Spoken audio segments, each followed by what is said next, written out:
Unfortunately, electric cars don't really do all that much to help anything, and here's why. Now hold up, I can already see all the comments spammed with, but electric cars don't use fossil fuels. What about green energy? Aren't electric cars at least better than traditional petrol cars?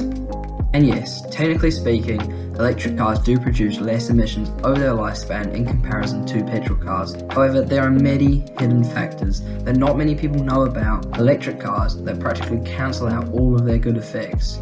I'll also be covering why electric cars are mostly a political magic show, so keep watching.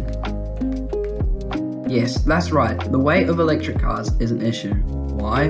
Well, it all comes down to the simple fact that at the moment, per weight, fossil fuels are almost 100 times more effective per weight than electric battery cells. This means that electric cars, even to have half the range of their petrol counterparts, have massive heavy batteries everywhere underneath the car. Because of this, the car becomes much heavier. You may be wondering why having a heavy car is actually an issue at all, and the answer is all to do with road damage. If all of our gas-guzzling cars got switched up for electric ones, due to their large increase in weight and how downwards pressure damage is calculated exponentially, road damage is estimated to increase up to 5 times. Now what does this mean for you?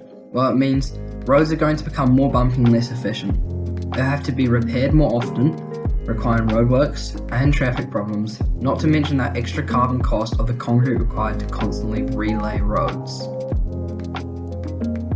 I'll keep this part short because I think most people already know, but electric cars use large amounts of rare materials. Well, what's the problem with rare materials? Well, partly the same with fossil fuels, and that is that their supply is not infinite.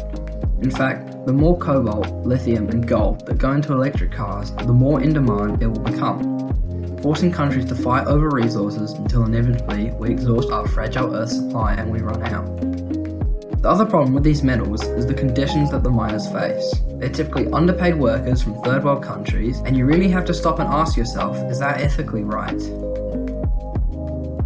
Lithium batteries are already known to be one of the leading causes of house fires in many parts of the world today due to their unstable nature.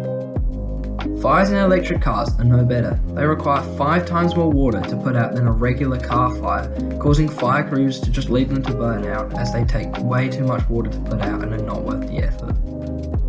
If every car was electric and a car lot caught on fire, this could have extreme consequences for the local environment, and it is likely fire crews wouldn't be able to put out the blaze before the whole lot of cars catches on fire. In any power grid in the world with any fossil fuel use, even 10%, electric cars are not a great option. You might be thinking, if it's 90% green energy, that's fine, right? Wrong. If you're taking up any electricity in the network, that electricity could have been used by someone else, reducing the overall load on the network and not requiring the use of that 10% fossil fuel top-up.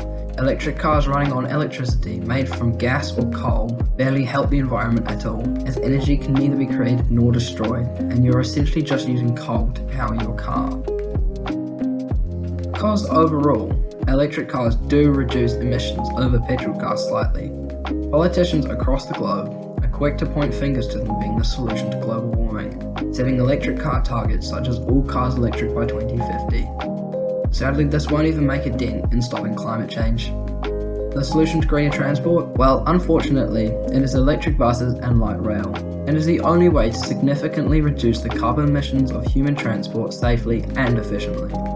These of course come with many downsides, such as the loss of convenience, downgrading comfort, speed, and efficiency. However, these factors are a small price to pay for our futures. If you enjoyed this video, please consider dropping a like or subscribing. Thanks for watching.